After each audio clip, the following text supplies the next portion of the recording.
Okay, good guys, no? So, nandito kami ngayon guys sa Calamba, no? So, pagpasensyahan nyo na yung boses natin kasi nawalan tayo ng boses guys, no? So, ang ginagawa namin dito ngayon guys, Panasonic. So, ang issue nito ay U14, no? So, U14 ang issue nito. Ang nangyari kasi nito guys, kapag ginagamit daw nila, nagkakarga siya ng tubig. Pero hindi siya nagwawas. Napupuno lang, no? Kaya nagkakaroon siya ng error na U14, no? Sa pag ganitong pagkakataon guys, ibig sabihin, wala siyang na-detect na water, no? Kaya nagkaroon siya ng U14 error. So ito ngayon guys, ang ating gagawin, tingnan natin kung ano naging problema nito. So testing namin to siya ngayon, titingnan namin siya guys kung magkarga siya ng tubig, no? So yan.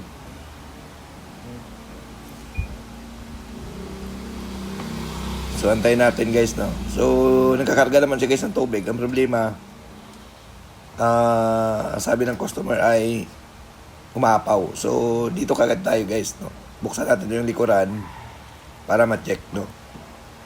So, ayan. So, hindi maganda yung boses natin ngayon guys, no? So, talagang nawalan tayo ng boses ngayon. Kaya mahirapan tayo mag-vlog. So, ayan. So, binubuksan lang namin to guys yung likod para ma-check, no? So, tingnan natin.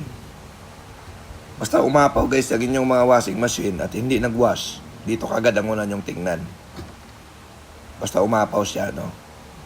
Ayan, yung nakita nyo yan guys. Yan yung hose na yan ng sensor. Ayan. Nakikita nyo na yan guys, oh, nakatanggal. Ayan, bunot. Itong hose ng sensor guys, no? Ito yung parang rubber na yan. Yan. Yan po yung problema, nabunot yan guys, no? Kaya nagkaroon siya ng U14 error, kaya hindi nagwawas, no? Tandaan nyo guys, pag nag-U14 yan, tapos umaapaw lang yung tubig, at hindi nagwas, yan lagi ang i-check nyo, yung hose sa likod, no? So, tingnan nyo siya. So, yan. So, ang gagawin namin dito guys, putulan lang natin to, tapos ibalik na natin dyan, no? Para maayos na yung washing machine, no? So, ito lang. Minor lang guys ang naging issue nito. Ayan. So, tingin ko nabunot ito nung umalog. Kaya, ang nangyari, nagkakarga siya ng tubig. Then,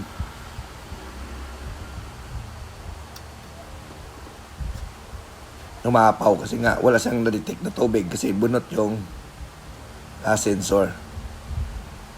So, ayan.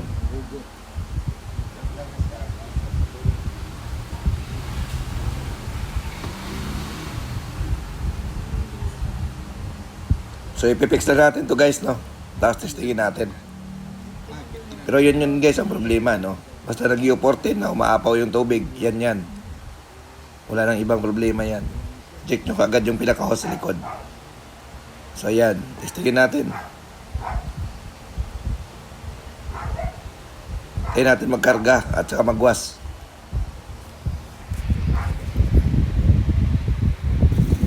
So ayan na guys, nagkarga na siya ng tubig, no? Antayin natin umikot guys.